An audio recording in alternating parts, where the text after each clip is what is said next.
বাংলাদেশ জাতীয় ক্রিকেট দলের আপাতত আন্তর্জাতিক সূচির বিরতি। এই সুযোগে দলের অবিবাহিত সতীর্থরা যখন সবাই বিয়ে নিয়ে ব্যস্ত, তখন আর বাদ থাকবেন কেন মেহেদী হাসান মিরাজ? আজ বৃহস্পতিবারই নাকি বিয়ের পিঁড়িতে বসছেন মিরাজ। এ যেন টাইগারদের বিয়ের হিড়িক পড়ে গেছে। কারণ গত সপ্তাহে ঘরোয়াভাবে বিয়ে বন্ধনে আবদ্ধ হলেন সাব্বির রহমান। এরপরই শোনা যায় মুস্তাফিজুর রহমানের বিয়ের খবর। আর এবার মেহেদী হাসান মিরাজের। অবশ্য বিয়ের বিষয়ে আগেই ইঙ্গিত দিয়ে রেখেছিলেন মিরাজ। নিউজিল্যান্ড সফরে থাকার সময় জানিয়েছিলেন সফর শেষে দেশে ফিরে আগটা সেরে রাখবেন।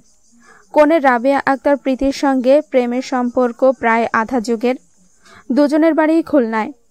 পারিবারিক সূত্রে জানা গেছে ঘরোয়া পরিবেশে আজ বৃহস্পতিবারই আক্ত হওয়ার কথা রয়েছে। তবে এই বিষয়ে মিরাজ নিজে কিছু নিশ্চিত করে বলতে চাননি। নিউজিল্যান্ড সফর থাকতে এই অলরাউন্ড বলেছিলেন, বিয়ের অনুষ্ঠান করব বিশ্বকাপের পর, তখন জানানো হবে সবাইকে।